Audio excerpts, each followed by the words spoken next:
What's going on? Welcome back to Center Court Podcast with Colin and Caleb. We're excited to be back. We've had a couple weeks off here, but yeah, super excited to be back. How's it going, Colin? I'm good. I'm kind of feeling under the weather right now, but I'm good. Blessed to be here, man. Ready to have another good episode, talk about some sports, and ready to get after it. What about you? How's life? How's everything? It's going good, man. Going good. I've been dealing with some stuff too, so and now my voice is almost out for some reason. I don't know, but going good though, man. We went to Disney, got back, so that was fun. Safe trout. Everything was good. It was great. It was a great trip. So excited to be back though. Yeah, for sure, for sure. So today we're going to be talking. This is episode 5, so we're super excited for all the support we've been getting. We just recently passed 150 followers on Instagram, so I'm hyped about that. But with no further ado, I guess we'll get started with the NBA Eastern Conference Finals. So right now we got the Knicks. Knicks obviously lead the series 2-0 against the Cavs. Um, do you think that Cleveland can respond mentally? Um, I think they'll get one at home, just meaning that they're at home. But I think it's a wrap on this series. I think that them being up 20 that first game and then finding a way to lose really just shows that how the series is going to go. I mean, like, because the Knicks felt like they definitely should have lost that game for sure. But coming down from back 20 and you find a way to lose, like that does a lot on your mental. So I feel like the Knicks definitely have the Cavs number and they'll finish them off within like 5 or 6. Yeah, that's kind of my thinking too. I really like the Knicks overall. How they've just kind of schemed, I guess, for the series, and we'll get more into that here later. But um, I really like what the Knicks are doing as far as like toughness and physicality, and then how they're treating James Harden. And obviously, we will definitely talk about that in a little bit. Um, but uh, do you think the Knicks are playing the best basketball of their whole season right now?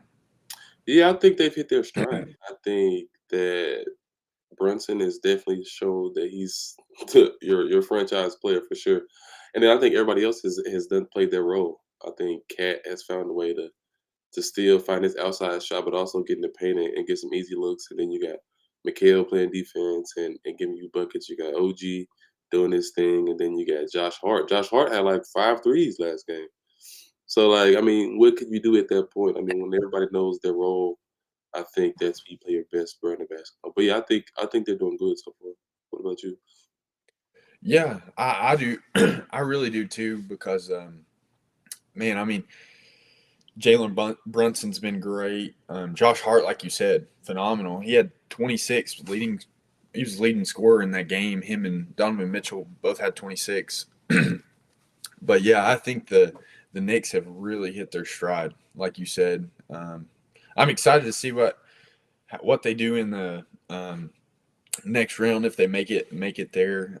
As far as like matchup goes, and see how that goes. But I'm excited to see how they progress through the next next few games.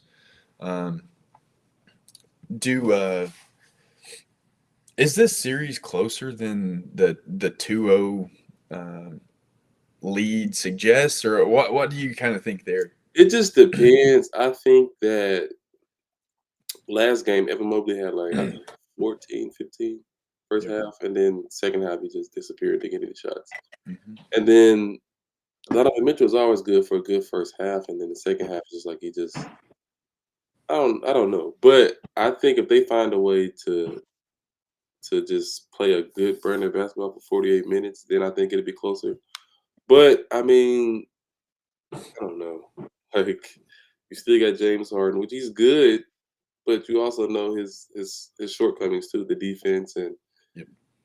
his shot could be off at times in the playoffs. So if they find a way to hide him on defense, but also play a good brand of basketball, I think this 2-0 lead could be, 2-2 or 2-1. What about you? Yeah, I agree.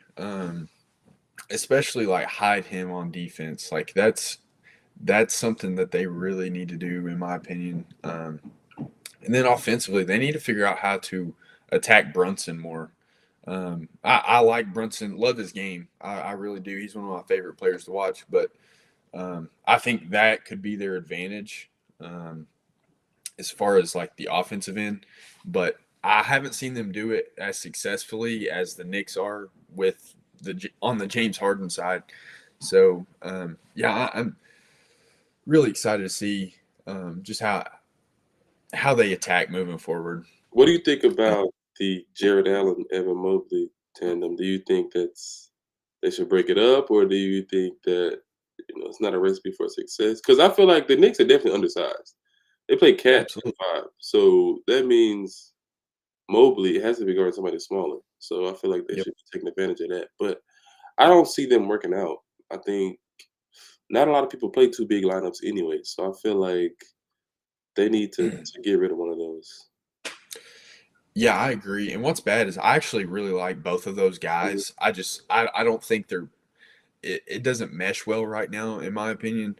Um, Especially these past two games because I was looking at the stats earlier this morning and Jarrett Allen is minus 30 in the past two games. Whenever he's in the game. So basically they're losing 30 points right there with him in the game.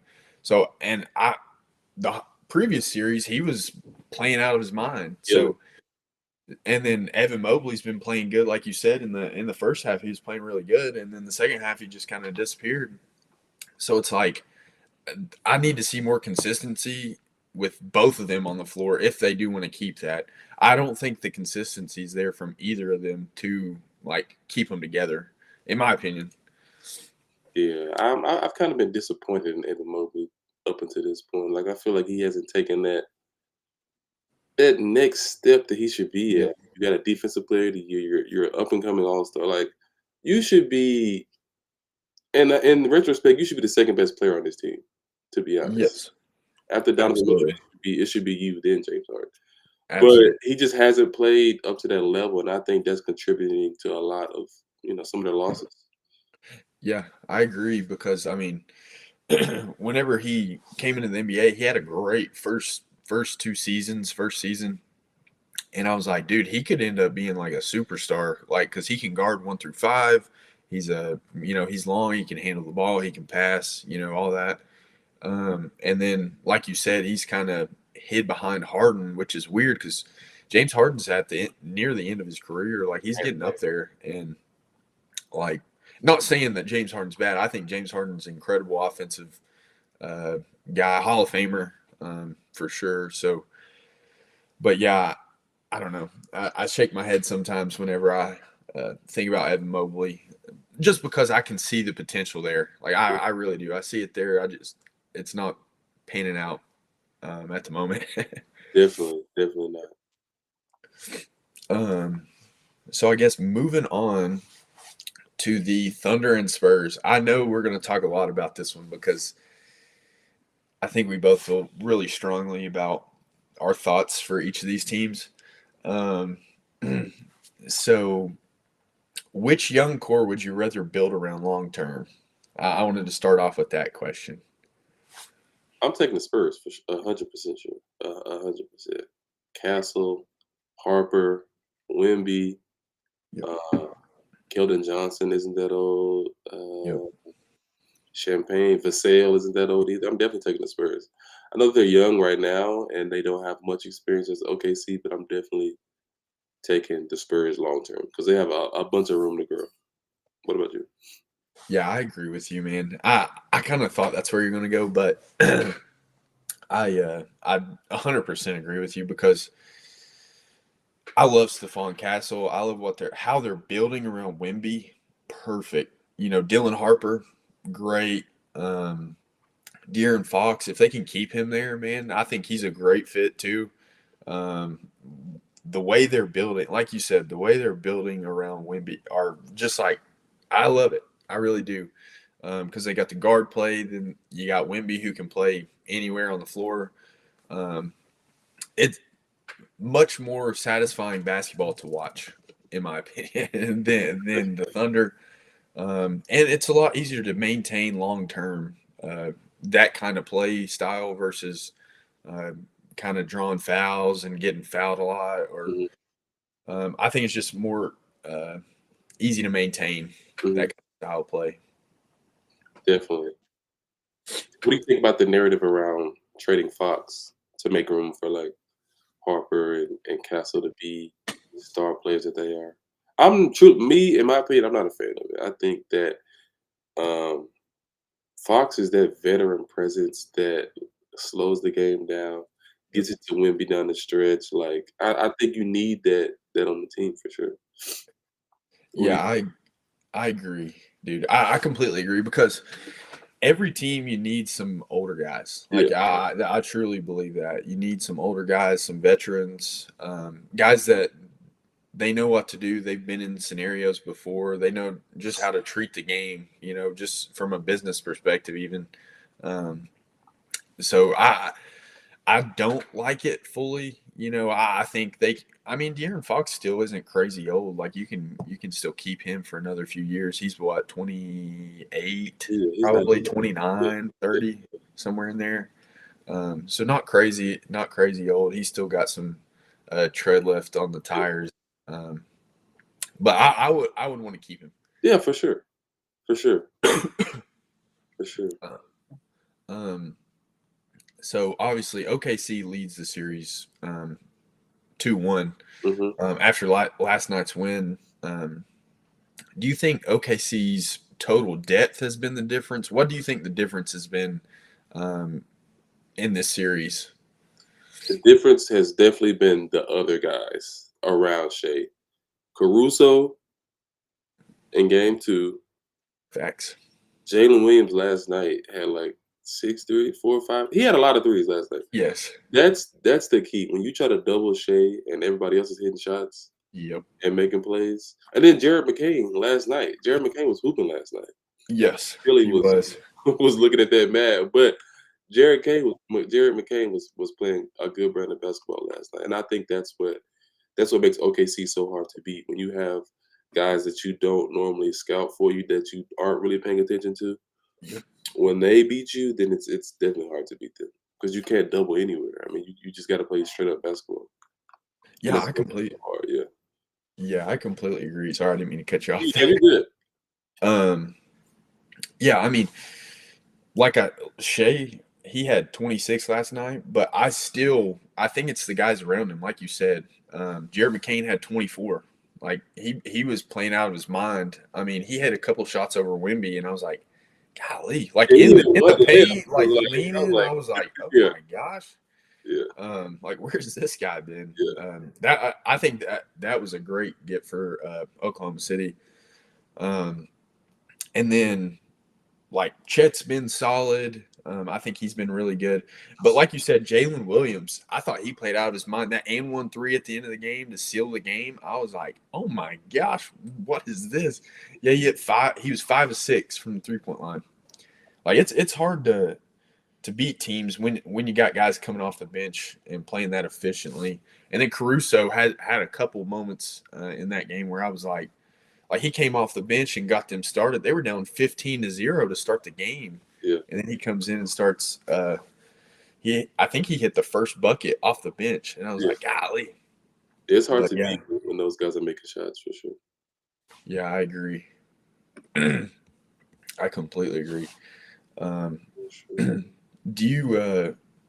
Which player has the most pressure entering game 4? The most pressure entering game four. That's a good question.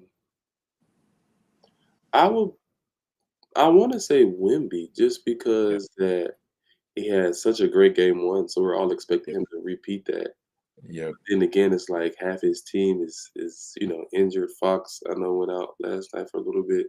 Yep. Harper didn't play game two, so Hmm. it's just like, can he repeat that game one stat line and lead his team to a comeback win, or what is he gonna do? Because I mean, in the playoffs, this is where stars are made. So if you want to like be among the greats. This is where you have to prove that. So I think going in Wemby has the most pressure. I feel like. What about you? Yeah, I would say Wimby too. And they're down in the series, so they obviously need some wins. Need to pull some out. The other person I would think about saying is Stephon Castle because last night I didn't think he played his best. Um, I thought there was definitely some more left in the tank. I think he had 14 points, but 11 of those were free throws. Yeah. So I mean, I think he was a big part of it too. He was also minus 17 when he was on the floor, which I mean, that's going to happen when you are the one guarding Shea. That's just how it works. I mean, you're going to get a lot of fouls called on you and stuff, but being 1 of 8 from the floor that's tough. But I would probably say Wimby just because he has so much pressure, and this is his first really big moment. So I think it's really big that he can take the next step and get out of this. So I think entering into game 4, I think it's Wimby. Mhm. Um, Another guy I wanted to bring up to you and get your thoughts on. Man, I love Devin Vassell. So yeah, Dude, he's so underrated. When I was watching that game, I was like, dude, he's making like winning plays, like a yeah, lot of them. yeah. And you just don't hear about him a lot. So I thought You that was don't at I would all, have and I been think that OKC's front office and San Antonio's front office have done a great job surrounding their two franchise players with great role players around them. Like AJ Mitchell, nobody ever heard anything about AJ Mitchell, but yeah, he down the stretch in the Lakers series, he yeah, just seals the deal. And then Vassell, like even Julian Champagne from San yeah, Antonio, a bucket getter, can shoot, can absolutely. create, can rebound. Like these guys, you don't really hear about, but you have to really be a true scout to know that these guys could help you down the stretch. And I think that kudos to both front offices for doing a great job of recruiting and scouting for sure. Yeah, I completely agree. And then, like you said, Champagne or whatever, Yeah, he had a block last night, and I was like, dude, this guy's like hustling. It was right, on Chet. It was right, a 3-point shot on right, Chet, and I was like, dude, this guy's good. Like these right, guys are real. I mean, obviously they're in the NBA, but right. it's like you just don't hear about them a Yeah, lot, and they you're go like, under the radar. this is why they win is because Right. they got a lot of guys like this. I mean, same goes for the Thunder too. They got a deep. Both teams have a deep bench, Yeah. and that's why they're winning and where they're at right now. Speaking, let me expand on that. Do you think that obviously I think we've shifted past like the super team era. Do you think that having one franchise player and a bunch of role pieces around him is the new recipe to winning as opposed to having like two or three all stars, like a super team? Like, do you think the Shea prototype, like OKC prototype, is the new way of winning, or do you think the super team is still? What do you like? What do you think about that? Oh, that's a great question, dude. Um, I would say I would say it is. Because I mean, you look at last year, every team that was in the conference finals, other than who was it? I think every team actually. Now that I think about it, kind of was built that way. I mean, Yeah, you look at Indiana, yeah, um, the Pacers last year. They're built around Tyrese. yeah, Um, and then you look at the Knicks as well. The Knicks are kind of built around Brunson, and then they have these other really, really good uh, depth pieces. And I think it's that. I yeah. mean, you think about it. I think they have more money to disperse, and then so guys they get a lot deeper bench. Mhm, And I think that's really important. Um, and then I don't know. In general, in my opinion, I think having a deep bench is one of the most important things in basketball because I did some research a couple years ago and it was for March Madness, but I was looking at teams that typically win March Madness, and it was like if they play a roughly average playing 10 players for I can't even remember how many minutes, 10 minutes ish a game. Um, they typically win the tournament. If they play less than that, they typically don't win the tournament. mhm. So like I think that fits perfect here too because every team that you look at, they're playing like 10 to 12 guys, like Definitely, yeah. consistently, versus having 5 guys that get beat up the whole year that um, are superstars. But Yeah. I don't know. What are your thoughts there? I want to I hear what you think think. the last super team probably had was to win, probably was trying to think, maybe the Lakers, COVID time, maybe. I don't know the last super Yeah, team to get a championship was. So I definitely feel like this the setup of having one franchise piece and a lot of guys around him to complement them is definitely the new wave. I feel like as a GM, you should be setting your team up as such. So I definitely feel like this super team narrative has definitely gone out the window.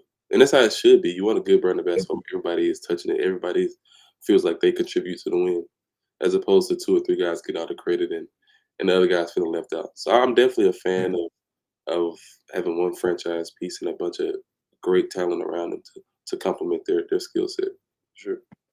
yeah, I agree. And the one other point that I wanted to bring up was like from a coaching perspective, I felt like it'd be really hard to game plan for it, like if you are coaching a super team, because you're like, oh, KD's got to get the ball. You know, Steph. I'm just thinking about the Warriors. Like Right. they each have to touch the ball like enough for a certain amount of times a game. So it's hard to do that and then keep everyone happy. Like Right. just from a coaching side, it's not an easy task, I'm Right. sure.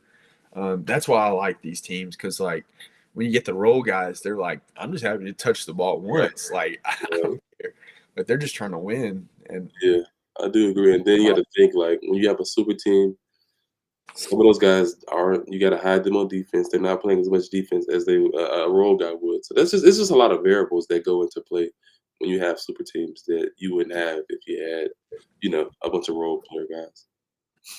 oh yeah, for sure. Um, so the next thing that I really wanted to talk about and bring up is we're going to talk about the Knicks. We're going to do our center court breakdowns, but I wanted to bring up an interview from Mike Brown after the first game of the Knicks and Cavs series. We did say we were going to talk a little bit more about James Harden, but here's where we're about to talk about it. So I'm going to pull this video up real quick. And this is Mike Brown in the post game presser from Game 1. Hey, Coach, in the fourth quarter there, you got a lot of Brunson on Harden. I mean, was that just something you guys were looking for, and is that kind of an advantageous matchup for you that really helped you guys down the stretch? Yeah, it's sometimes you got to do what the game dictates, and they were trying to do the same thing with Jalen, and so we said, okay, we feel like we can play that game. We try not to play that game much, but we feel like we have a guy that we can play that game with and Jalen. And so, just like we have to try to figure out different ways to guard Harden and Mitchell, they got to figure out different ways to guard Jalen. But it is no secret we were attacking hard.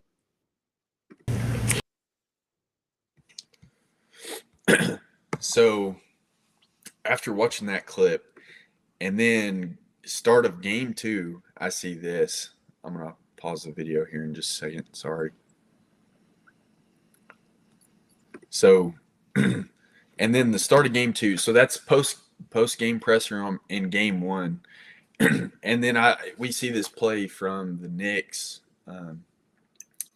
literally from the tip in Game 2. And it's like, this literally, like, he told you the scheme after Game 1. And then he comes out Game 2 and follows the exact scheme. And it's like, you should have known it was coming. But I love what the Knicks did here and what they're doing schematically to attack Harden. So right here, the Knicks win the tip and then get the ball to Mikal Bridges. Well, right here, I'll pause it. They run Jalen Brunson to the corner. And then they set a wide pin down for him right here with Josh Hart, and then a dribble handoff with OG because they know James Harden's going to be guarding OG. And so they're like, well, they're also going to switch. They're going to switch the dribble handoff. Boom, they get the ball right in the paint. I just love what they did there. Like, I just love what they did. I really do. I mean, they said what they were going to do. They did it successfully, and then they just kept doing it over and over. But I wanted to get your thoughts on that first play, Colin. See what you thought. Yeah,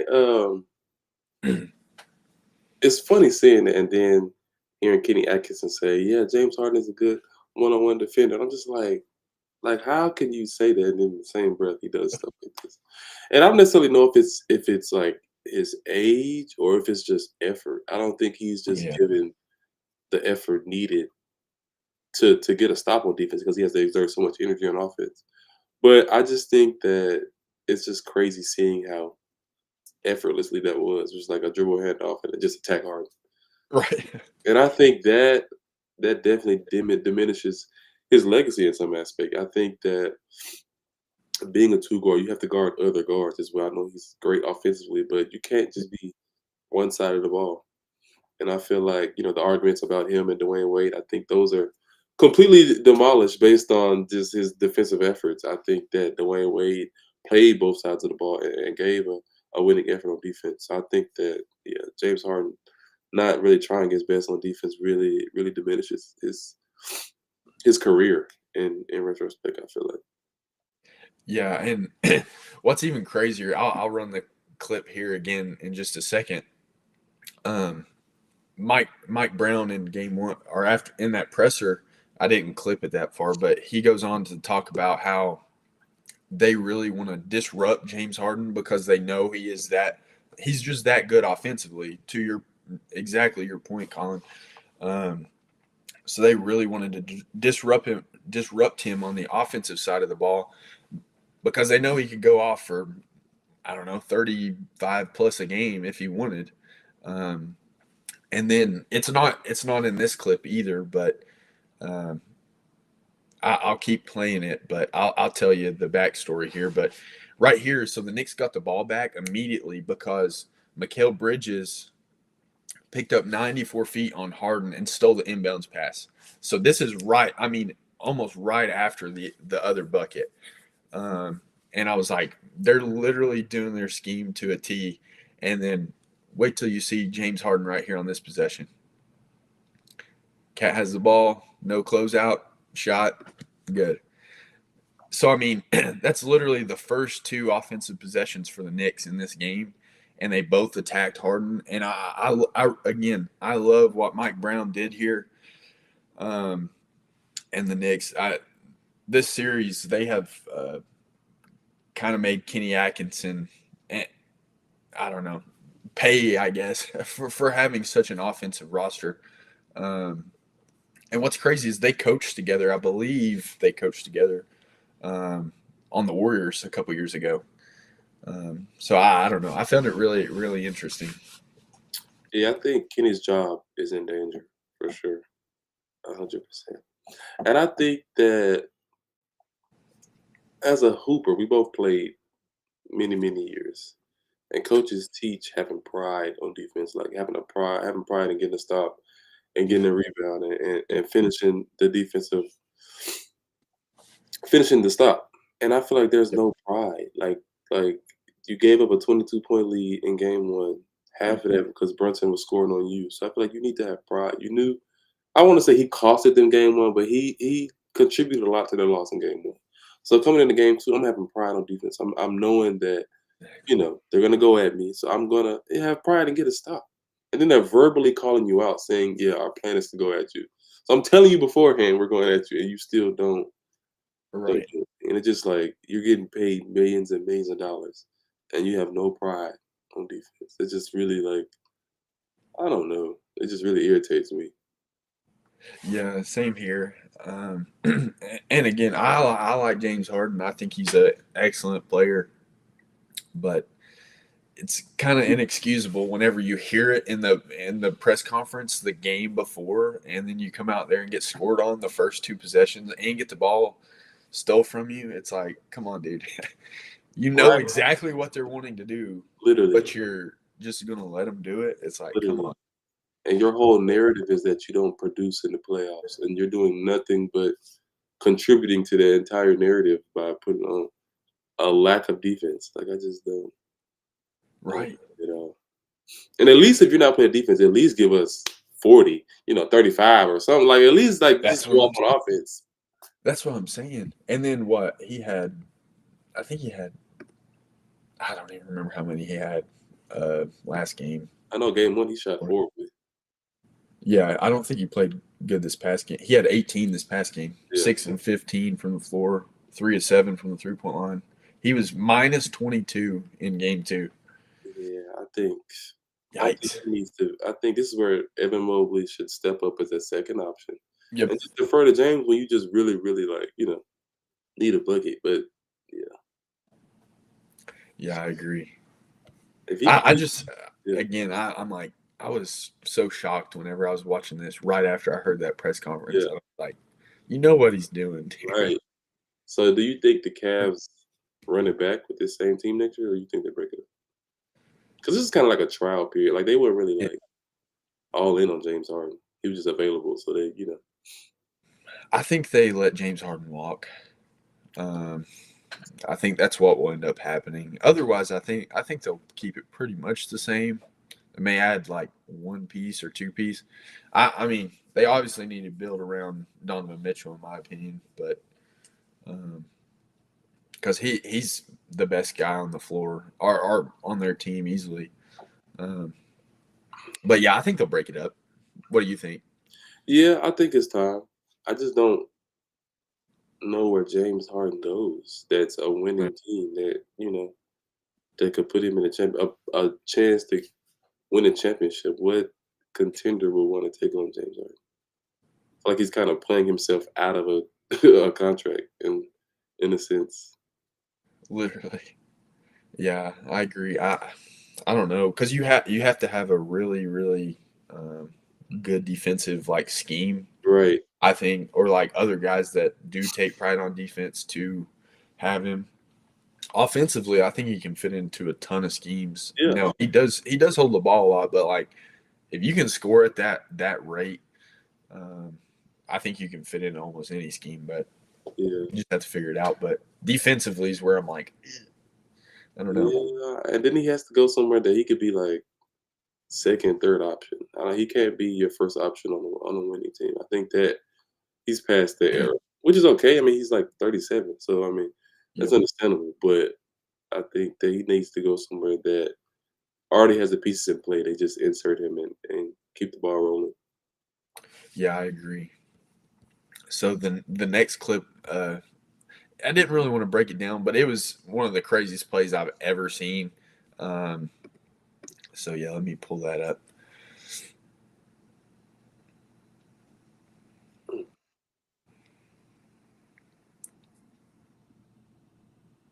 Well, if it'll load. Okay, here we go. So had to pull this play up from game 2 of the Spurs and Thunder game because when I saw this play, I was just like, oh my gosh. Like, oh my gosh. I don't know. I was just in shock. Just that the pure athleticism from Stephon Castle was crazy. Again, this one isn't really a play or anything like that, but talk about attacking the rim. I was just in shock. So I'll play this real quick. Oh my gosh.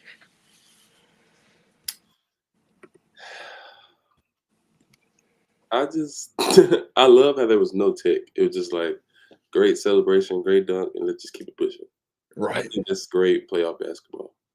But I mean, that's just insane. Like, like, and then he dunked it with so much like force. Like, I know. ooh, like take that. Like, Over a 7-footer too. right.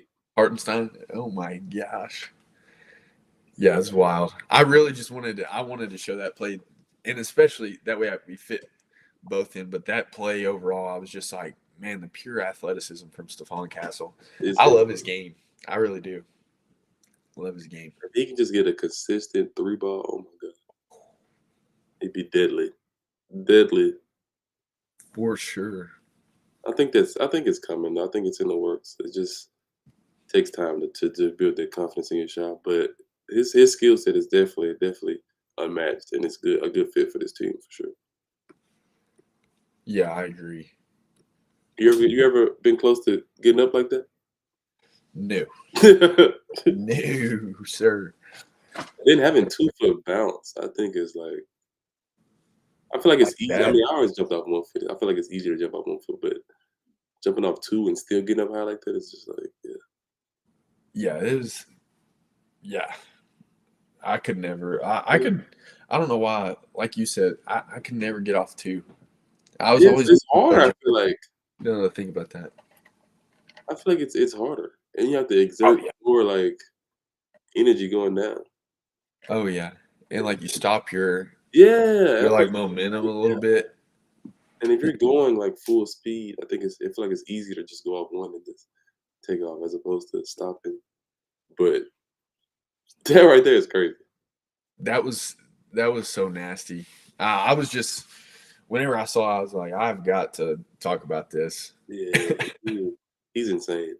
He is Oh yeah, insane. for sure. Sorry, I'm gonna get a drink real quick, but um, the next topic we talked a little bit about it on our last episode with Mo on, um, but I really wanted to talk about Tennessee basketball, and I'm obviously a Tennessee fan. Colin's a UT grad. For those of you watching, so Tennessee landed Juke Harris. How big of an addition do you think Juke Harris is? I think he'd be great. I didn't see a lot of him last year being a Wake Mhm. Forest, but I think he'd be great. I think he was one of the top players in the portal for a reason. I think they may have overpaid, but I mean, if it guaranteed us a chance to get past the Elite Eight, Final Four, then I'm all for it. But I think he'll be great. I think Tennessee is known for having great point guards with Zakai and Jacoby and Jordan Bone. I think he could add to that lineage of point guards that have come through Tennessee. So I think it'd be great for Tennessee to have a star and a point guard like Jude. What do you think? Yeah, I'm super excited to watch Juke this year, and I think what they're doing overall, this is going to be the best offensive roster in Rick Barnes' career. I think they have it with Juke Harris, Day Ames from Cal, and then you got all kinds of guys, man. They're loaded offensively going into next season. And I think that's what Rick Barnes needed because a lot of his teams, if you watch them, they kind of rely on like 1 to 2 guys, like offensively speaking, and then on the defensive end, he does get that out of his guys, but I don't know if it's like the way he does things or anything like that. But I think this team overall is built for March. The one thing I do have to point out and say that I'm a little worried about is they're missing some big men. They've got some 6'10" guys commits, Christian Furman and Braden Liu, one of them from VCU and the other from Kennesaw State. So some mid-major guys. Love my mid-major guys. So I hope they can make it to that next level. We'll see. Do you think Tennessee now? Do you feel a little more confident in saying? Do you think Tennessee can make the Final Four? Yeah, for sure. I think we can. It's just a matter of getting over the hump. I think that Rick Barnes can make a roster out of it. You give him 2 people that have never played basketball before, he can make you look good. But I think it's just a matter of finding the recipe to get over the hump. I think that we've definitely transitioned to a new wave of basketball where we have to essentially pay to win, and I think we've done that. We've paid a lot of good players. I think we've got a lot of good talent in the portal, and I think that we're on up and up. I am not a fan of the whole transition to Adidas. Now that's not going to be a good look, but I think that we'll still make some noise in the SEC for sure. Yeah, I agree. I'm not a fan of the Adidas either. That's funny today because I put on my Steph jersey, but I was looking. I have an old Tennessee Adidas jersey, and I started to put it on. And I was like, I want to see what Colin Yeah, says. But I didn't. I didn't end up putting it on. But Do you think this could be the best Tennessee basketball team of Rick Barnes' career? Potentially, yeah. I mean, I'm still a big fan of that Jordan Bone, Grant Williams team. I think Same, that's like same one of the here. best teams ever. But I mean, I'm really intrigued to see how this group of guys they play with each other on the court. I'm definitely excited to see. And I think that I mean, I know Rick is a Hall of Fame coach and it's no pressure. But in my opinion, it low key applies pressure. I mean, you have this a large group of talent. What are you gonna do with it? I mean, are you gonna make the best of it, or are you just gonna settle for another Elite Eight run and just call it a day? I think that this would definitely put his coaching display on ability. I mean, his coaching ability on display for sure. Yeah, I agree. I agree with you. I do. I think this team. I think it can be the best team. Like you were saying, I really like that Jordan Bone, Jordan Bowden, uh, Grant Williams team. Like I Monte thought they Turner, were deep. they Monte were Turner, stacked. they were so good. I loved how they played too. I thought they played really good inside and out, even with Grant the 5 or 4 or 5 at a lot of the time. Kyle Alexander, they got some dudes. But Let me ask you this: we're always speaking of Tennessee basketball. I forgot to even tell you this, but this is a great time to bring it up. So, shout out Jamal Richardson, one of the best trainers ever. I had the opportunity to rebound for Chris Lofton, Tennessee great. It no, was God, last Tuesday, yeah. dude, what? But I think he's like 40, maybe Yeah, probably. 40, but hasn't missed a beat. He went through a full workout that like college guards would go through and didn't miss a shot. Like he still has the same ability, same athleticism, same handle. Everything is still the same. He can play for Tennessee today. That's how I feel like he how good he is. But he was excited about Tennessee basketball too. He said that Tennessee should really, really be good this year. A little insider trading. But I mean I feel like but yeah, I think if coming from him, Tennessee should be good. I think we should all trust that they have a good year this year. Yeah, dude, Chris Lofton. Those of you that haven't watched or don't know who Chris Lofton is, I definitely recommend you going and just look up Chris Lofton. And man, what an incredible dude! I mean, played his second. I believe it was his second season at Tennessee with cancer, and no one knew about it. Incredible dude. Um, I loved watching him play. Honestly, he's one of the reasons I came to love basketball was watching him play. I mean, he was incredible. He had a major shot over your boy KD, Yeah, for sure. game winner. Definitely. So that Definitely. legend, Tennessee legend. Yeah. That's actually the Adidas jersey that I was going to wear. Yeah, yeah, Chris Lofton jersey. yeah, yeah. It was. He's a Yeah. super down to earth guy. He's really, really, really cool, laid back. He's you would expect that though, being that he's such, a hot commodity around Tennessee. But he's really, really cool and really the same guy that he was at Tennessee. That's so cool. Yeah, I believe he does the radio for the basketball games I now. think he does. Yeah. That's awesome. He said he Man, goes that's to Hawaii like from time to time to shoot around. But I'm like, how are you still in the same condition? You don't miss shots. You just still. I mean, as a shooter, I guess it just never leaves. But it was money. what's the summer tournament, you know what I'm talking about, where they like win money, Oh, the TBT. TBT. Yeah. He played in TBT probably like 4 or 5 years ago, Mhm. or he was supposed to, or something happened, but I remember he played in it one year and he was hooping.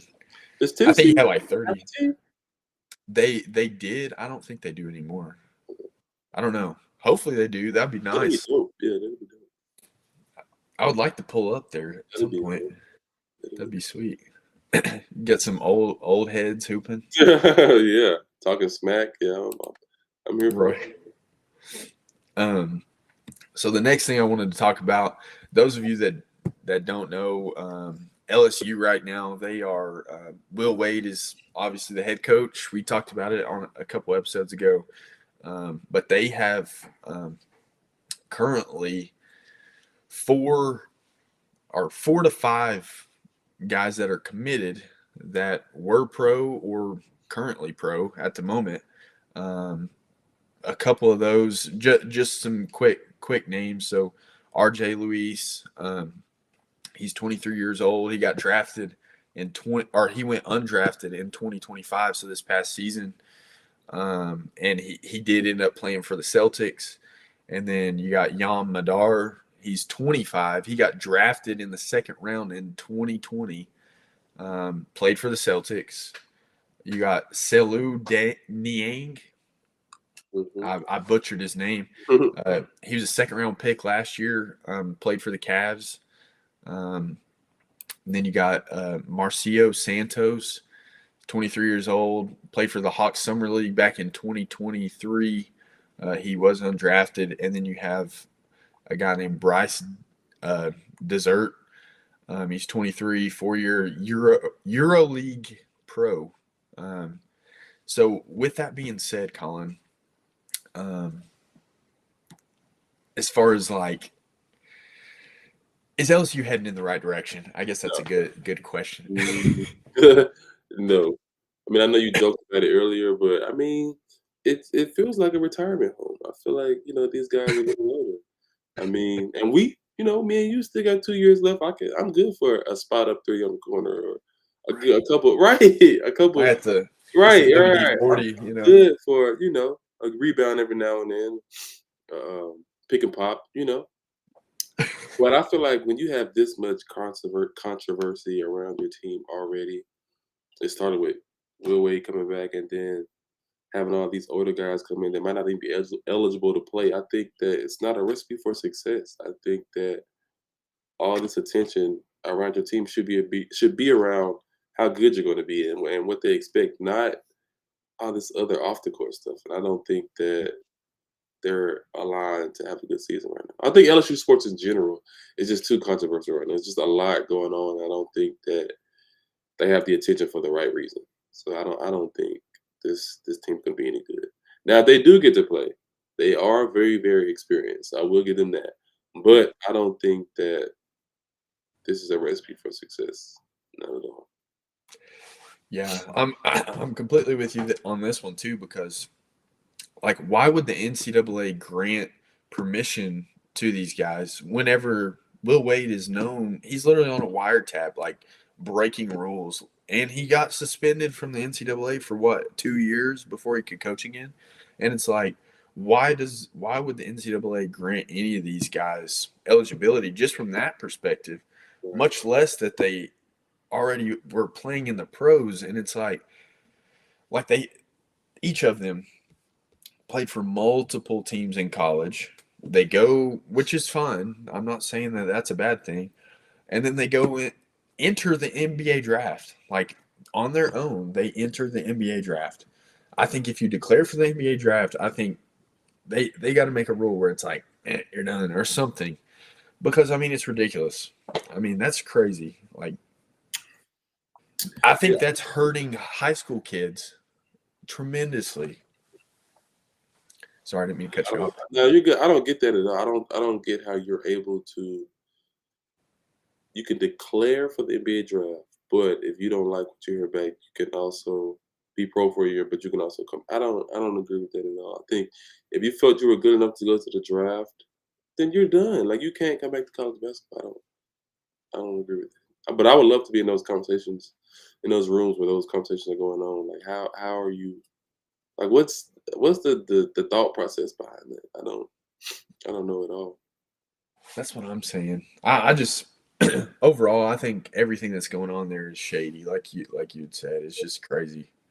And then as a pro, like, I was once in the NBA, but now I'm gonna go back to college and eat dorm food. Like, I don't understand that at all. Like, I don't. It's a terrible look. Yeah. I mean, why would any NBA team ever want to associate with you again after that? Like, I would be like, nah, you're good.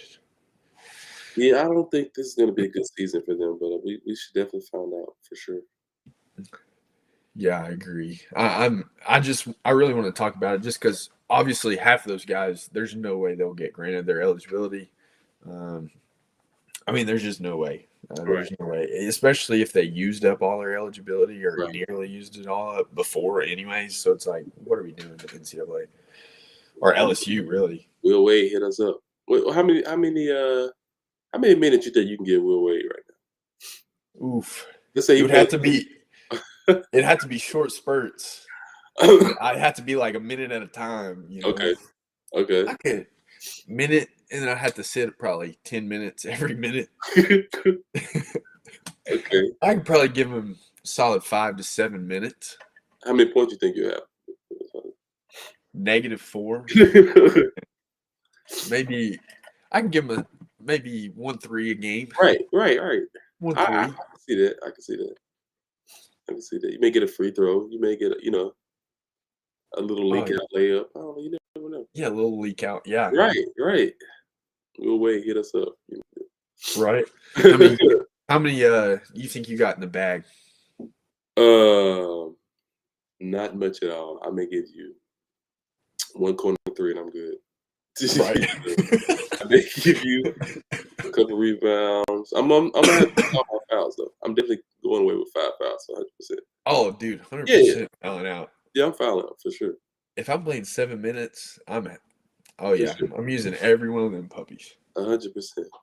100%. Plus, I'm too slow to defend right now, anyway. So it's Right. like At I'm that gonna be hacking as level. soon as they Right. drop by me. Right.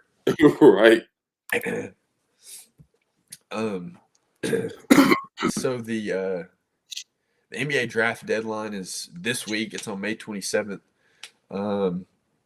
So there's obviously some massive guys that need to make a decision whether they're coming back to the NBA or to college or going to the NBA. I really wanted to get your take on a couple of these guys because I was listening to the radio on my way home from work yesterday, and they were talking about Koa Pete and how like some different things with him. And then I also read an article that they interviewed 10 current NBA GMs and asked them whether these players should go to the NBA or stay. The first one that really shocked me was when they talked about Koa Pete because they said out of those 10 NFL or NBA GMs, 7 of them said he should come back to college. So what do you think? Do you think Koa should come back to college or stay, or what do you think? I think he should come back. I think that Arizona's a great program. I think that they were in a great position to win last year, and I think they can repeat that same momentum this year. I think that he could come back and show a little more versatility, playing on the wing and maybe shooting the 3 ball occasionally. I feel like he has a little bit more to prove before he declares for the league. I feel like so. I think coming back would definitely benefit him a lot. I think that because right now I don't think he's ready, and plus I think he's just simply undersized, and you haven't really showed a lot of versatility on the wing, and you haven't showed that you could if you're that size, you're supposed to be able to bring it up, start the offense like a Draymond type of run. I haven't really seen that from him, so I think coming back next year will definitely benefit him to show more, show scouts what he could do. What do you think? Yeah, I agree. I agree with you. Just from the thing that I saw it earlier that he had only shot 23s all of last season, and I think at his size, he definitely needs to improve in that area. And then a lot of those NBA GMs, part of the reason that they said, which again I don't agree with this, but they said that part of the reason they don't think he should go to the league is because of his form. I know we talked a little bit about it before, but I mean, he definitely should clean it up. Don't get me wrong. It definitely needs to be cleaned up and worked on. That's an area of his game that I think he could really take the next step going into the NBA draft next season if he was to come back. So another guy that I wanted to bring up, which I know we've talked about it before, is Tyler Tanner. Mhm. So out of the 10 NBA GMs that they asked anonymously, all 10 of them said he should come back to college. And I wanted to get your thoughts there because I think Tyler Tanner is an incredible player. I think I think he's good enough to be drafted first round. Mhm. I would 100% draft him first round. I love his game. I love his effort. I mean, defensively, plays so hard defensively. Offensively, he's so good. But I want to get your thoughts. What do you think he should do? I think it could go either way. I think he did enough this year to cement his name in the draft. I think he put on um, a good display. I feel like he showed all areas of his game. He can create, he can facilitate, he can play defense, he can has athletic ability. I mean, he showed everything. So I don't think he has much more to prove. But I also feel like he didn't do well in the combine. I think Yep. that has a lot to do with scouts wanting him to go back to school. But I think it go either way. I think that if he goes back next year, though, it definitely is like his team. Like it's like Tyler or nothing. So I don't know. I feel like it go either way. I think he'd be making a good decision either way. But I mean, if scouts themselves are saying go back, I think it'd be in his best interest to go back. What do you think? Yeah, I mean, I agree with you that if it's in his best, if the scouts think it's in his best interest, then it probably is. But it's so stupid, in my opinion, that the combine has that much jurisdiction on like where you might get drafted because it's like, did you watch the guy play? Right, Like he's easily good enough to go round one. right. Um, and like his effort, like love his effort everywhere, everywhere from the floor. Like I love every bit of how he plays. He was one of my favorite guys to watch this past season, and it sucks as a Tennessee fan that we did have to play against him. Um, but I do whatever the scouts think. I mean, that's probably the right decision. But I think overall, either way, I think he'll end up in a good situation, whether he comes back or stays. All Yeah, right, stays uh, in the league. I think what is it? The scrimmage that they have at the combine. I don't think he did good in the scrimmage, and it kind of Yeah, swayed people's opinions. But I mean, the guy killed all season, but you judge one scrimmage. Yeah, just that I don't get that at all. But I same. think he'll be making a good decision either way. I also don't know what Vanderbilt's roster is going to look like next year, so I don't know if he like wants to leave because they might not have as much talent as they did last year or what. But I think he just be making a good decision either way. Yeah, I agree. I completely agree with you. Another one that really popped into my mind was Iowa State's Milan Momcilovic. Hmm. Um, so out of the 10 NBA scouts, I believe they said it was 8. Don't quote me on that, but 8 of them said that he should stay in college. Hmm. Um, so I love his game. I think he kind of fits more into the NBA than college. Just like because he is such a good 3-point shooter, I think he can fit on like a team that really needs that style of play. Hmm. Um, but I wanted to get your thoughts. Do you think he should stay or go? I think he should go. I mean, I know scouts aren't perfect. So they're going to get things wrong, but I think they got this wrong. I think he should definitely go after this year. I mean, go like this year. Yeah, yeah, I agree with you. Um, I think there was one more that I was wanting to bring up. Oh, it was Stojakovic. Andre Stojak. I can't Oh, remember from his name. Illinois, Yeah, yeah, from Illinois. yeah. So a lot of people think he's going to end up coming back He should. to Illinois, and I think he should too. I think that's what's best for his game. But yeah, I wanted to get your thoughts there I think too. he should. I think that Illinois had a great team, and I think that they really put the spotlight on him. Yep. Uh, and then I think playing with Keaton Wagner, like you see what a pro is like. So it's like I think he can follow that same prototype. I mean, they said they play the same position in a sense. I feel like being with Keaton all year long, you know what it's like to be a pro. You know what you have to do. So I think he should definitely come back and kill this year and put everybody on spotlight to know that he's a top pick for sure. Oh yeah. So moving on, I wanted to talk a little bit about the WNBA, and so which player has kind of stood out to you this early in the season? Obviously, it just started like the 8th, so it's only been going for like 2 weeks. So every team's played about 4 to 5 games ish. So I wanted to get your thoughts there. Olivia Miles, 100% from from the league. She has been killing, boy. She has been killing, and I didn't watch much of her in college, but the highlights that I've seen from the season already, she's been killing. No look passes, creating on offense. Like she's the real deal. And they don't even have Nafisa Collier right now, so they're not even at their 100%. But Olivia Miles has been killing. Like Oh yeah. she has a great feel for the game. Like some of those passes you can't make unless you just like are like fluid in the game. Like you just know what people are going to be. Yeah, Olivia Miles has definitely been killing. 100%. Yeah, I agree. The person that I wanted to bring up, uh, shout out to Cleveland, Tennessee, but it is Ryan Howard, Bradley Central native or alma mater, her alma mater's there in Kentucky native, but she's a hooper, man. I think she's averaging like 18-ish right now, I believe. Whenever I looked at it, she's been hooping and leading her team or leading, I think, the league in steals at one point. Mhm. So yeah, I really love her game. Love watching her. I think um, she's going to have a really successful season this year with the Dream, at least from a personal perspective. Yeah.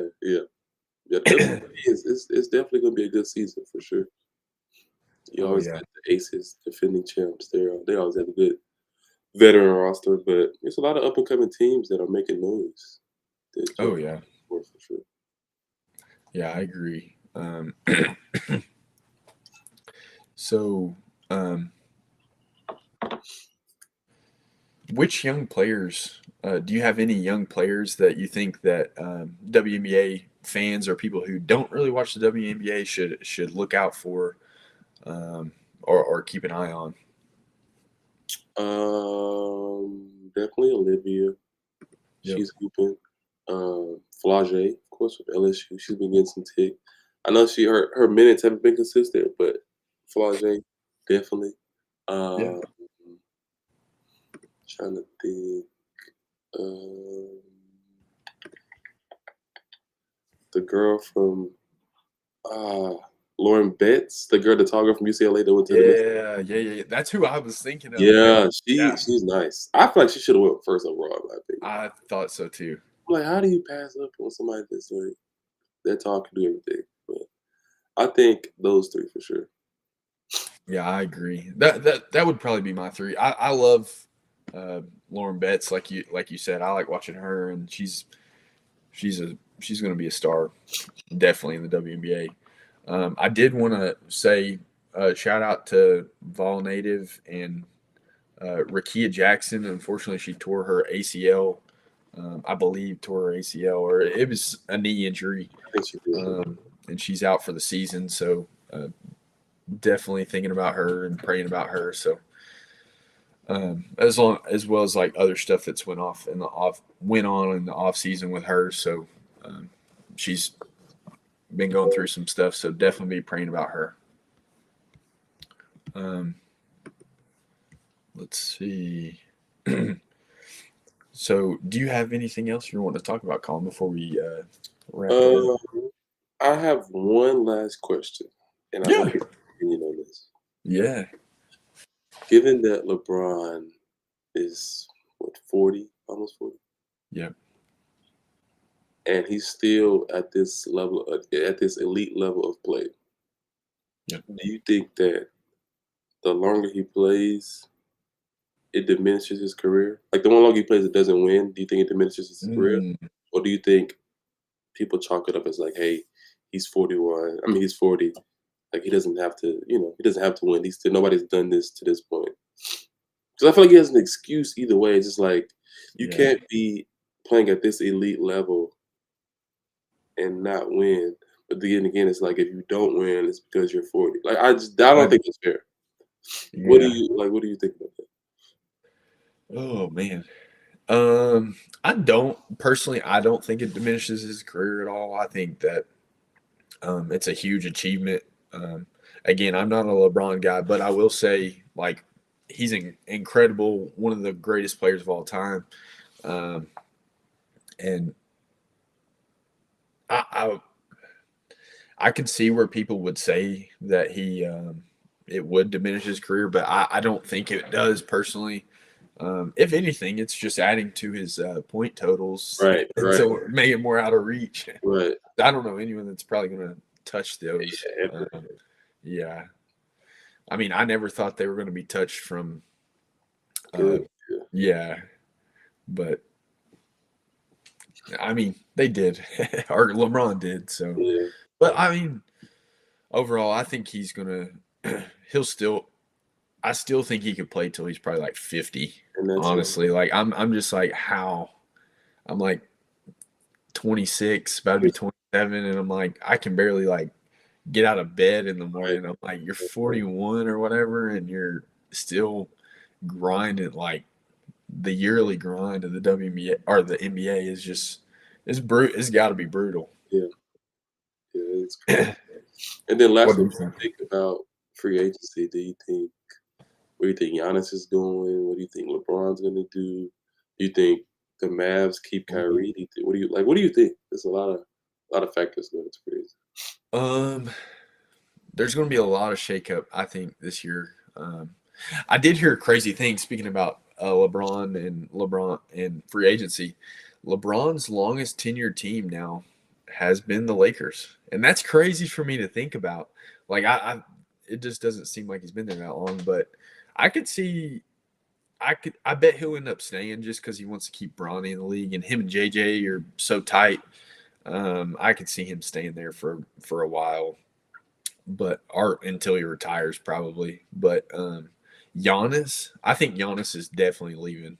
Hmm. Unless they just pay him a bag, like a big bag.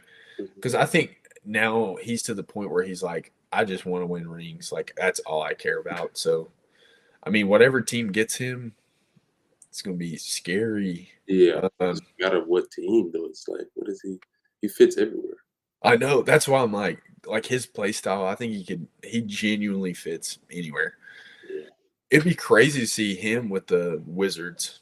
If they trade the first pick and maybe some other assets, it's yeah, like yeah. with him, AD, a healthy AD, if AD's ever healthy, Yeah, if he's ever healthy, that's the key. that'd be crazy. That would be crazy. And then who was the other one? Oh, you said Kyrie. Yeah.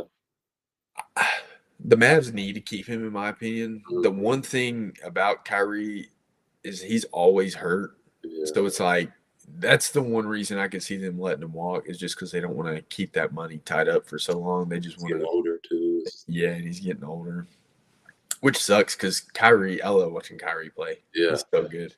yeah, for sure. I don't know. What do you think? I don't know where Giannis goes. I think he's definitely out of the walk. If he wants to win, he's definitely out. Mhm. But I don't know where he goes. I think that Minnesota would have been a good fit. Randall and a couple other picks for Giannis. I think that kind of puts them in like championship contending because they need a number two option or another scoring option for sure. Um, Yeah. who else? Kyrie. I don't know. Like I don't know if he wants to stay with Coop. Like I don't.